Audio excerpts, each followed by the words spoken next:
Meus irmãos, nós passaremos agora à exposição da palavra de Deus. Eu quero convidá-los para que abram suas Bíblias. A princípio, primeiro livro de Samuel, capítulo de número 11.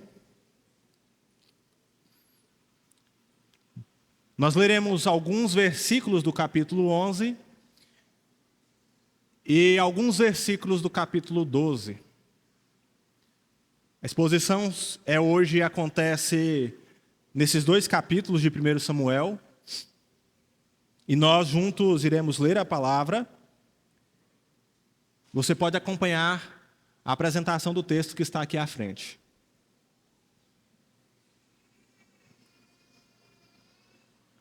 Primeiro Samuel, capítulo 11, a partir do verso 12. Então disse o povo a Samuel: quem são aqueles que diziam: reinará Saul sobre nós? Trazei-os para aqui, para que os matemos. Porém Saul disse: hoje ninguém será morto, porque no dia de hoje o Senhor salvou a Israel.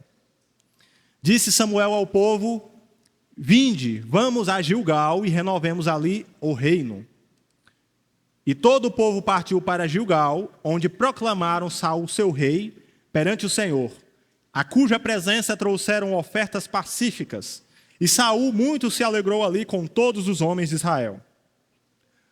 Vamos lá para o capítulo 12, verso 24.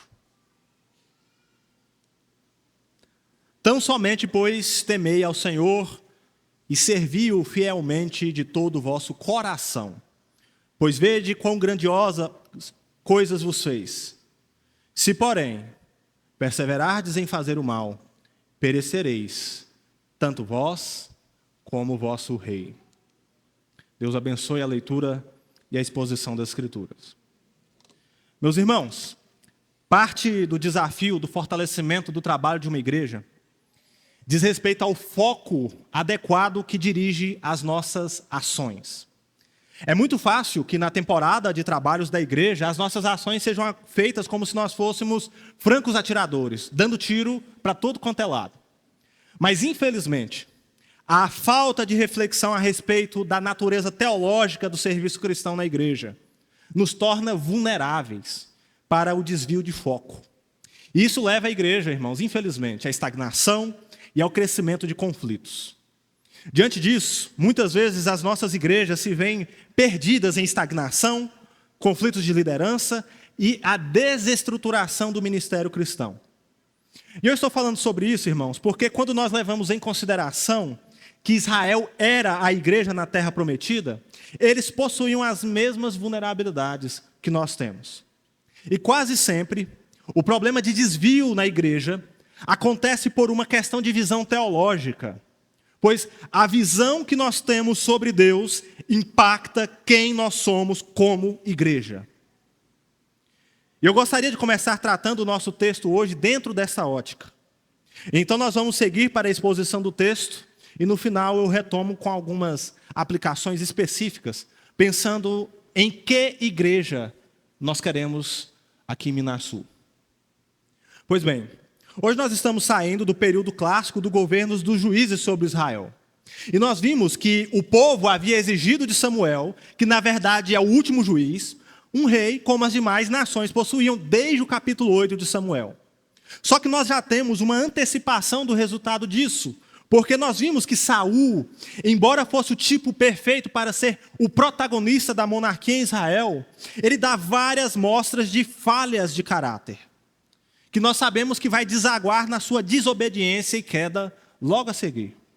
A gente viu que Saul, embora fosse forte e belo, de uma família reconhecida, com poder e riqueza, ele não quer ser rei.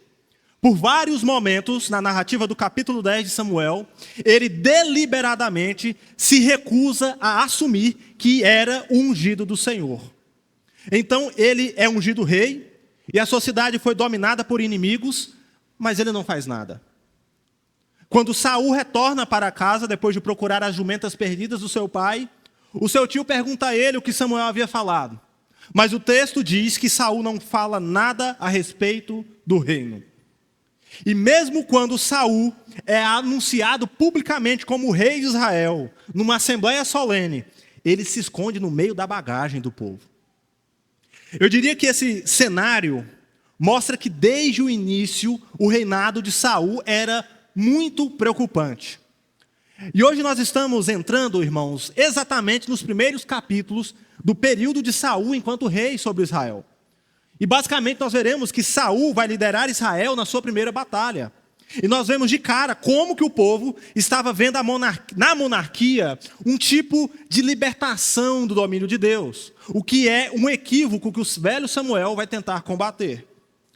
Então nós estamos vendo que à medida que Saul está em franca ascensão, Samuel, o velho profeta, começa a entrar em declínio. Ainda que ele ainda tenha um importante papel na continuidade do reino. Lembrando aos queridos que nós estamos no meio de uma série de sermões chamada A Ascensão do Reino. Nós já lemos e expomos alguns capítulos dessa narrativa em 1º e 2º Samuel. E agora nós começaremos a sentir mais de perto os efeitos da monarquia sobre o povo. E a grande lição que nós vamos aprender é como a centralidade do domínio de Deus é indispensável para a nossa vida. Independentemente das mudanças que acontecem na administração política ou da igreja, nós veremos que é uma tolice o abandono ao Senhor Deus. E essa mensagem é fundamental para a igreja, irmãos. Qualquer tipo de mudança que aconteça na vida da igreja, principalmente quando nós falamos de liderança, precisa nos levar a uma reflexão séria sobre a centralidade de Deus na vida da igreja. Porque nós perceberemos que a falta de percepção sobre essa verdade, a natureza dependente da igreja em relação a Deus, produz uma tensão que precisa nos lembrar sobre a posição que nós, como igreja, estamos em relação ao nosso Deus. Portanto, é sobre isso que nós trataremos hoje. O Senhor é o legítimo rei sobre o seu povo. Essa é a verdade fundamental que nos sustenta enquanto igreja de Jesus. E é por isso que nós precisamos refletir em nossa prática, como igreja, a centralidade do domínio de Deus. Então vamos lá, vamos falar um pouco sobre Samuel. O capítulo 11 de Samuel nos mostra que acontece uma mudança crucial na personalidade de Saul. Ele deixa de ser o azarão, filho de Quis, e torna-se de fato o rei Saul. Um líder militar que é forjado numa situação calamitosa da história de Israel. Agora, uma coisa digna de nota é que o texto nos esclarece qual era a razão por trás do pedido insistente de Israel para eleger um rei. A narrativa nos conta que naquele período da história de Israel, alguns povos guerreiros haviam intensificado suas incursões militares, saqueando e escravizando vilarejos. No caso em questão, nós estamos vendo os amonitas atacando algumas cidades. E especificamente no capítulo 11, há um sítio contra a cidade de Jabes de Gileade. Para quem não sabe, o sítio ou cerco foi uma das estratégias militares mais utilizadas no mundo antigo. Basicamente, o sítio acontecia quando um exército de soldados cercava uma fortificação, ou como no nosso caso aqui, uma cidade, e tentavam isolar ela. Ou seja, no cerco, os suprimentos e a comunicação da cidade eram cortados. Agora, essa era uma estratégia militar com resultados lentos, porque a lógica do cerco era fazer com que a cidade sofresse com escassez de alimentos, com doenças, com medo, e então, finalmente, se rendesse à população. Naás usa essa estratégia para cercar Jabes de Gileade. Os homens da cidade sabiam que seria um período extremo de resistência. Então eles propõem uma aliança política com os amonitas. Só que Naás aparentemente não estava tão interessado nesse tipo de acordo. Porque o texto nos diz que Naás até aceitaria uma aliança, mas sob a condição de humilhar os israelitas, furando o olho direito de cada um dos homens da cidade. Como de fato, irmãos, isso seria algo cruel e humilhante, imagine só ficar sem um olho. O conselho de anciãos resolve tentar uma estratégia final. Caso Jabes de Gileade não encontrasse apoio para guerrear, eles se renderiam a Naás. Pode parecer uma coisa meio boba essa ideia, mas diante da possibilidade de um cerco que poderia durar meses, Esperar 7 dias para dar termo à guerra não era algo tão ruim assim. Então Naás aceita uma trégua. E a história nos diz que os mensageiros de Jabes vão até Gibeá de Saul. Ou seja, eles vão na casa, na cidade natal de Saul. Eles chegam na cidade, mas Saul não está. Então eles contam ao povo de Jabes de Gibeá o que havia acontecido. E o texto diz que há um pranto enorme na cidade. Saul estava buscando bois no campo. E quando ele chega em Gibeá e ouve dos mensageiros a situação de Jabes de Gileade, acontece algo diferente sobre Saul. O texto diz que o Espírito de Deus se apossou poderosamente de Saul. Aqui é uma referência à ação de Deus para capacitar Saul. Saul era o ungido do Senhor. E esse é um símbolo muito importante para nós entendermos a salvação do seu povo no Antigo Testamento. A ideia por trás da unção divina é que os líderes humanos que libertavam Israel da opressão só poderiam fazer isso em razão do poder divino. É como se o texto estivesse nos dando uma garantia de que as ações de Saul seriam bem-sucedidas aqui. E nesse sentido, o que assegurava a vitória na batalha era a unção de Deus sobre Saul. Pois Saul estava sendo revestido de força por Deus para vencer. E Saul tem uma resposta radical ao que acontece. O texto mostra que ele é tomado por uma ira santa. Então ele pega 2 bois que ele havia buscado e despedaça os animais. Então ele pega as partes daqueles animais e ele envia os bois para todos os territórios de Israel. E os mensageiros levariam a seguinte mensagem: assim vai acontecer aos bois daqueles que não seguirem Saul e Samuel na batalha. O texto diz que o temor do Senhor tomou Israel. E o povo vai sair à batalha como um só homem. Deus estava movimentando, meus irmãos, as engrenagens da história do seu povo. Para encurtar a história, Saul consegue reunir um enorme exército. Embora Israel não tivesse um exército profissional de soldados, eram todos camponeses. Um povo que se locomovia na terra, agricultores. Mas é clara a ação divina aqui. E a vitória foi inevitável. Os amonitas são desolados de tamanha forma que não sobraram 2 soldados juntos, segundo o texto. Agora, o mais curioso é o que acontece depois da batalha. Israel fica fascinado com o seu rei. Isso nunca havia acontecido, um rei nos liderando a batalha. Agora Israel tinha um rei como as outras nações tinham. Na cabeça do povo, Saul tinha vencido Naás. Então o que é que o povo faz? Vocês lembram daqueles filhos de Belial que haviam zombado de Saul? Vocês se lembram qual que era o deboche desses homens? Era uma dúvida. É esse homem que vai nos salvar? Os soldados queriam matar esses homens. Afinal, Saul venceu poderosamente. Afinal, Saul era magnífico. Afinal, Saul criou uma estratégia militar vitoriosa.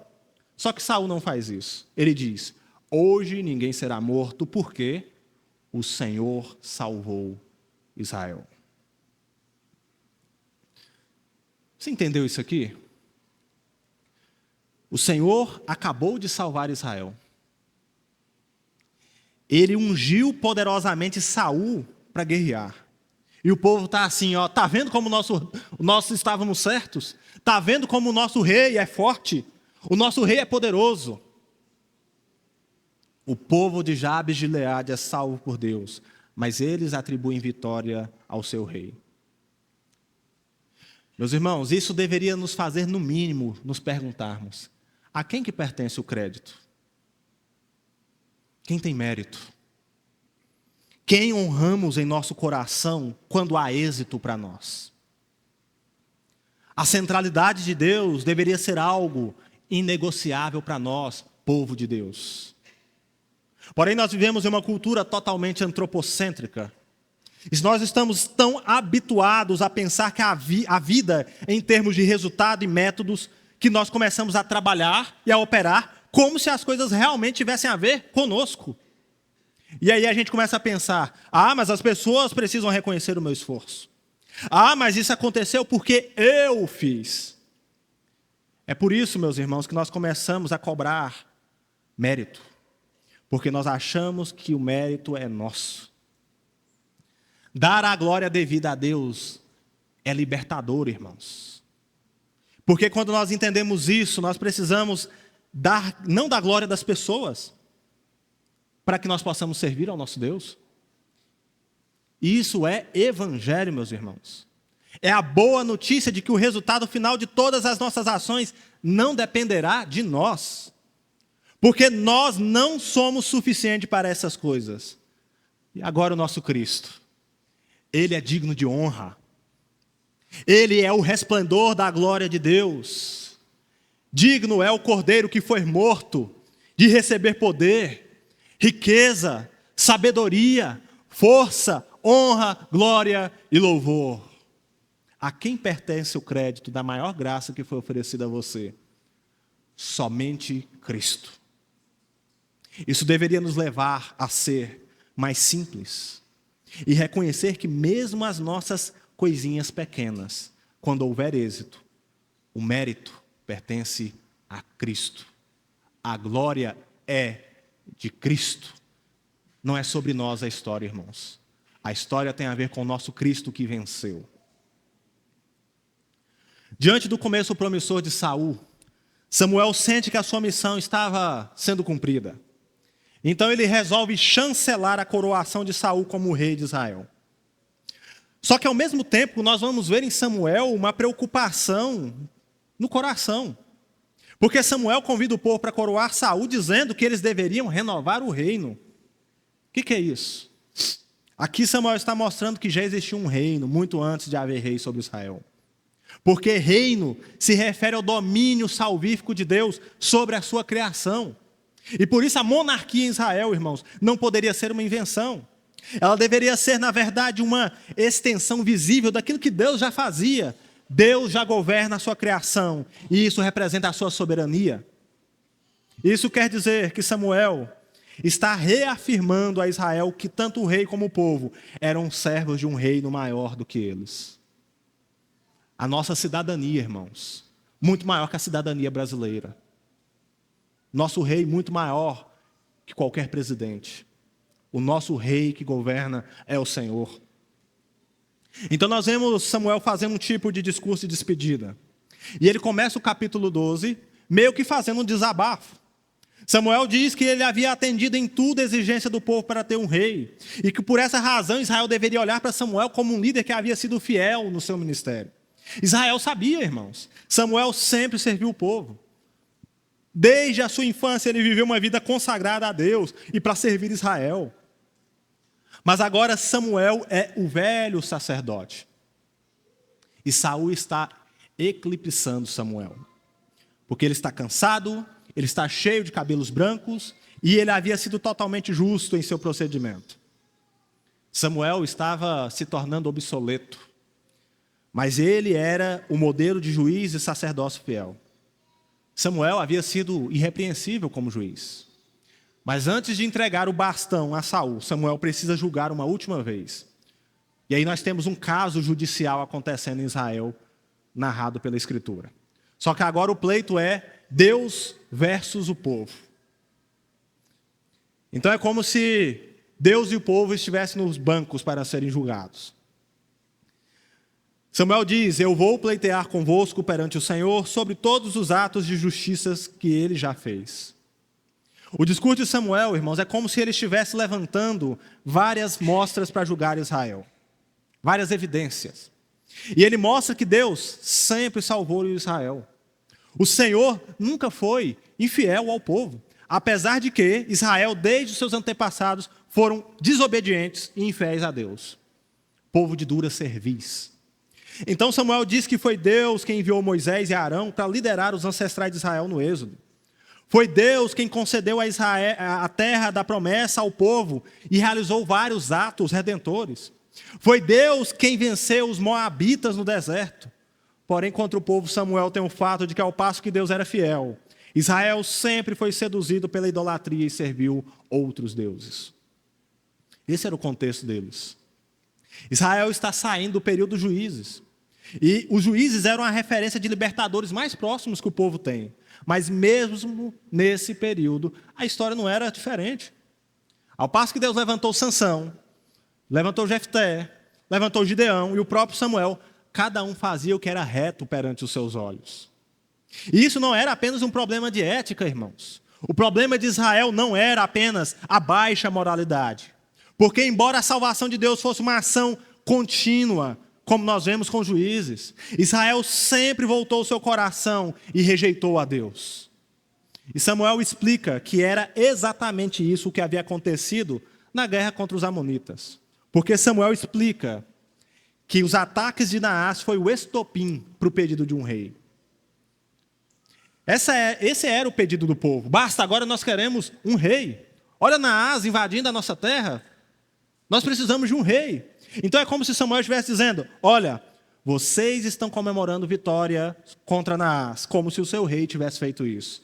Quando na verdade o Senhor sempre foi o vosso rei. Quando na verdade o Senhor sempre salvou vocês. Quando na verdade o Senhor sempre libertou vocês. Sabe por que Samuel diz isso? E ele cita vários juízes, várias situações. Samuel está mostrando a Israel a transitoriedade dos líderes humanos, ao passo que Deus sempre foi o monarca sobre o seu povo. Deus sempre reinou. Deus sempre livrou o seu povo. Isso deve nos lembrar, irmãos, sobre a eternidade divina em face da transitoriedade humana. Nós passaremos, mas o Senhor não. Homens passam, reis caem, líderes mudam, mas o Senhor sempre permanecerá no trono governando o seu povo. Não é o que o Salmo diz? Pois o teu reino é reino para sempre. Tu governas por todas as gerações. O Senhor sempre cumpre as suas promessas e é bondoso em tudo o que faz. Isso precisa, meus irmãos, nos levar a depositar as nossas expectativas no Senhor e não nos homens. Pois Cristo é o rei da sua igreja. Líderes passarão, pastores passarão, mas o sumo pastor da igreja, que é Jesus, permanecerá para sempre. Jesus não deixará o seu povo. Ele não nos abandonará. Ele sempre proverá salvação para nós. Ele é o Deus que está perto e a sua face estendida para o seu povo. Isso precisa nos ensinar que o que conduz o nosso coração não é o sucesso ou o fracasso ou a mudança dos homens, mas é a segurança que só Jesus Cristo traz para mim, para você e para a nossa igreja. A parte final do discurso de Samuel funciona como uma advertência para que Israel saiba o dever da obediência a Deus. Pois Saul era de fato o rei a partir de agora. Só que ter um rei não significaria necessariamente um abandono à aliança com Deus. Porque essa era a base da promessa do Senhor. Israel só possuía a terra prometida porque ela era uma dádiva da aliança de Deus. Ou seja, existia um tratado divino que estabelecia um relacionamento entre Deus e Israel. Israel precisava se lembrar disso. O povo não poderia fazer como aquele filho que sai de casa e não quer nem saber dos pais. Ter um rei não era necessariamente uma emancipação do povo. Até porque, meus irmãos, o povo de Deus sempre vai depender do Senhor. Isso não vai mudar nunca. E, portanto, embora Israel tenha um rei humano, Deus continuará a ser o monarca do seu povo. Isso significa que Samuel está dizendo que não adiantaria ter um rei se Israel se esquecesse das suas obrigações pactuais. Então aqui nós estamos falando sobre o modo pelo qual Deus requer obediência do povo. A base legal para a aliança com Israel, nós podemos ver exposta no livro de Deuteronômio. Quando você lê os últimos capítulos de Deuteronômio, lá pelos capítulos 26, 27, 28, é como se Deus estivesse dado a Israel várias cláusulas de um contrato. E basicamente a ideia dessas cláusulas diz respeito a duas coisas: as bênçãos decorrentes da obediência e as maldições decorrentes da desobediência. Então, por exemplo, se o povo fosse fiel a Deus, essas cláusulas diziam que Israel seria um povo bendito, Israel prosperaria, Israel seria bênção para as nações. Mas se o povo fosse infiel, então todas as maldições da aliança cairiam sobre Israel. Até mesmo o exílio ou a expropriação da terra estava previsto nisso. Embora a ideia da aliança não era uma questão de punição para Israel, irmãos. A ideia das punições eram previsões didáticas para conduzir o povo de Deus quando o povo de Deus caísse, porque de fato cairia. Elas eram estabelecidas então para conduzir o povo de volta. E é isso que Samuel vai reforçar para Israel agora. Se o rei e o povo derem ouvidos a Deus e obedecerem aos seus mandamentos, tudo vai ficar bem. Mas se houver infidelidade, a mão do Senhor estaria contra Israel. Como que o povo então poderia ter certeza de que Samuel estava falando sério? O texto diz que Samuel invoca o nome do Senhor. E Deus manda uma tempestade enorme naquele dia. Detalhe, era período de estiagem. A impressão que causa essa tempestade é tão poderosa que o coração do povo se derrete como água. Então Israel reconhece que de fato havia pecado contra o Senhor ao escolher um rei que não fosse Deus. E o texto diz que eles se arrependem. Eles pensam que vão morrer porque, imagina só, era a ira de Deus manifestada contra o pecado. E o povo tinha que temer a Deus. A tempestade funcionava como um sinal para isso, a ira de Deus. Então, no restante do discurso, Samuel vai tentar amenizar um pouco a coisa. Ele diz que o povo não deveria ter medo, apesar do erro. Apesar do pecado, Deus continuava sendo o Deus de Israel. Ele é o Senhor que deliberadamente decidiu na eternidade tornar Israel seu povo. Agora, Israel precisava estar atenta ao aviso. Porque se Israel seguir a monarquia como uma forma de governo independente, não apenas as maldições cairiam sobre eles, mas Israel teria como trágico destino o mesmo destino das demais nações. Eles iriam seguir falsos deuses. A ideia do texto, meus irmãos, é que seguir falsos deuses é a pior punição que existe sobre o pecado. A idolatria é expor nosso coração à própria vaidade, porque os ídolos fazem falsas promessas que nós queremos ouvir, quando na verdade eles não têm poder algum. Tudo aquilo que toma o lugar de Deus é ídolos na nossa vida. Trabalho, pessoas, coisas, riquezas, sonhos. Se o seu sonho, se a sua riqueza, qualquer coisa que você tenha ou almeje, se trata de um local, de um momento sem Deus, lembre-se, isso é idolatria. Qualquer coisa que toma o lugar de Deus na nossa vida é idolatria. Por isso nosso coração é uma fábrica de ídolos. Então é como se Samuel estivesse dizendo assim, olha, a pior coisa que vocês podem seguir é a falsa ideia de emancipação. Porque a melhor coisa que existe é a dependência de um Deus que de fato tem poder para salvar. A melhor coisa que tem, irmãos, é a dependência do nosso Deus, porque Ele é um Pai que cuida. Obediência não são grilhões, mas é cuidado paternal. Por isso a frase final de Samuel, versículo 25 do capítulo 12, é uma nota escura de advertência para a monarquia. Se continuarem a fazer o mal, tanto vós como o vosso rei vão perecer. Sabe o que isso nos ensina? O poder é inútil sem obediência. Do que vale, meus irmãos, status? Do que vale aparência? Do que vale riqueza, se não há submissão a Deus? Nós e nossos filhos podemos conquistar todas essas coisas que são valorizadas pelo nosso tempo. Mas sem submissão a Deus, nós estamos destinados ao fracasso eterno. Homens fortes, mas com corações desobedientes, só produzem ira para si. Homens fortes, homens renomados, homens de sucesso, mas que são infiéis, precisarão lidar com a justa medida de Deus sobre o pecado. Portanto, de nada serve, meus irmãos, buscarmos poder e nos esquecermos do prazer que há na obediência a Deus. Fé não se separa da obediência. Do que adianta, irmãos, conquistarmos patrimônio, riquezas, ao custo das nossas próprias almas?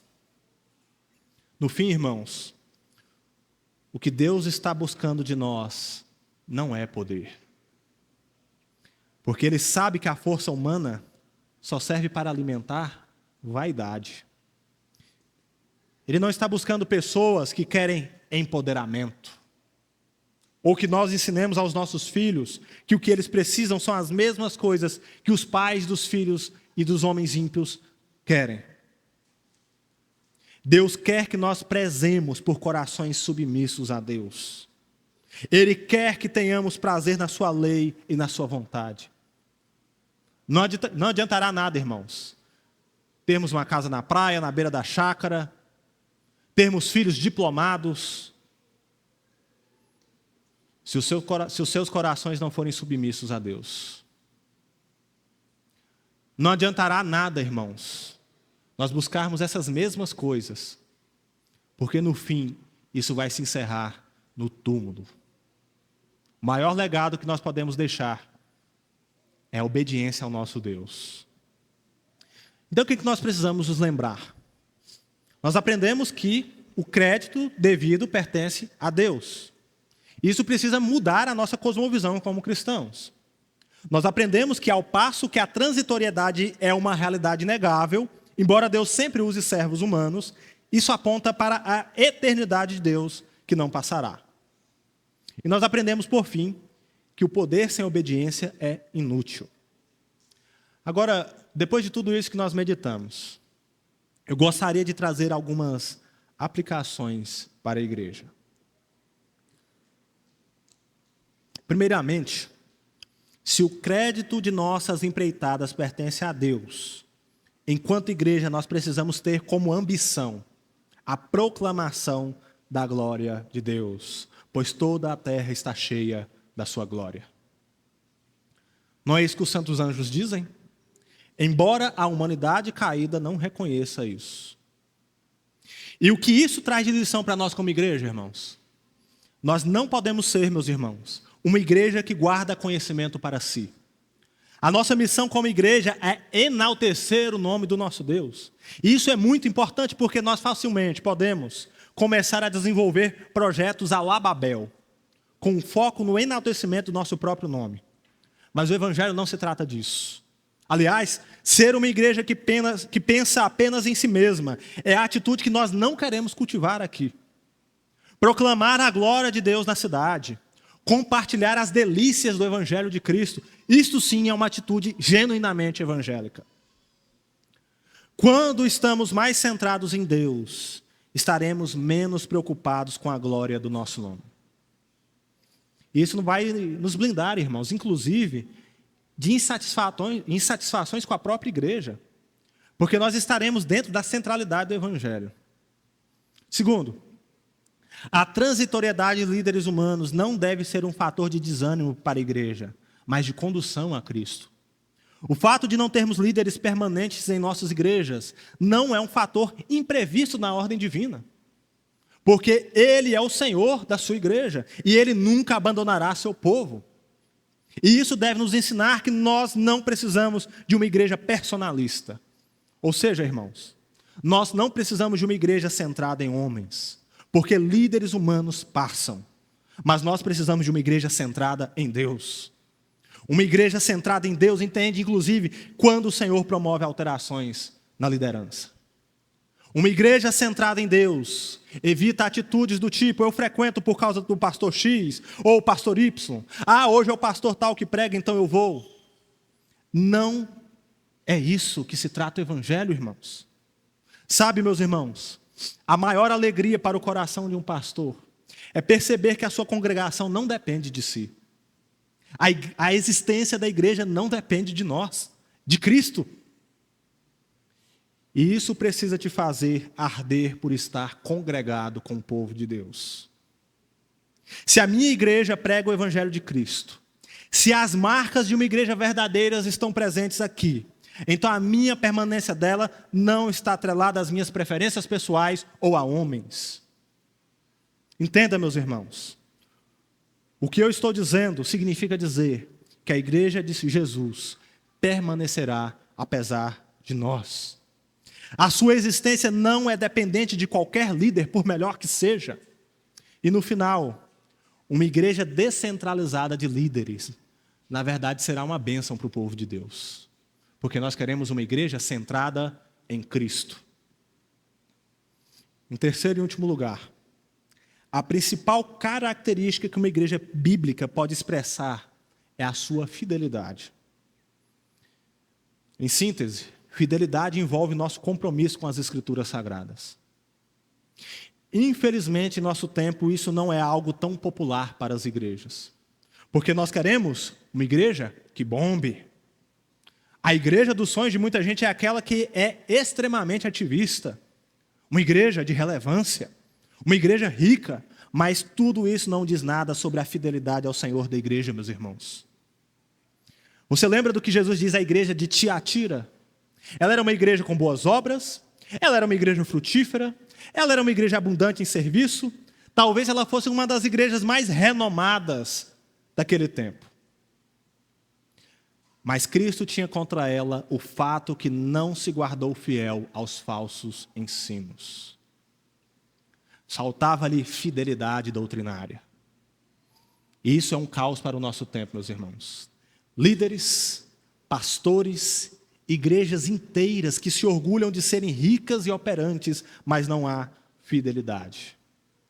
Poder sem obediência não vale nada, irmãos. Portanto, fidelidade deve ser uma marca almejada por nós. Nós deveríamos, enquanto igreja, nos avaliarmos à luz disso e buscarmos uma identidade que se assenta sobre quem é o nosso Cristo. Então eu te pergunto, que igreja que nós queremos? Como pastor, eu preciso dizer, meus irmãos, e incentivá-los. Nós queremos uma igreja fiel. Não adianta nada uma igreja poderosa, abarrotada de membros, com um patrimônio enorme, se falta fidelidade ao nosso legítimo rei. Que Deus nos abençoe e dirija a sua igreja para a glória e honra do seu reino. Oremos ao Senhor Deus.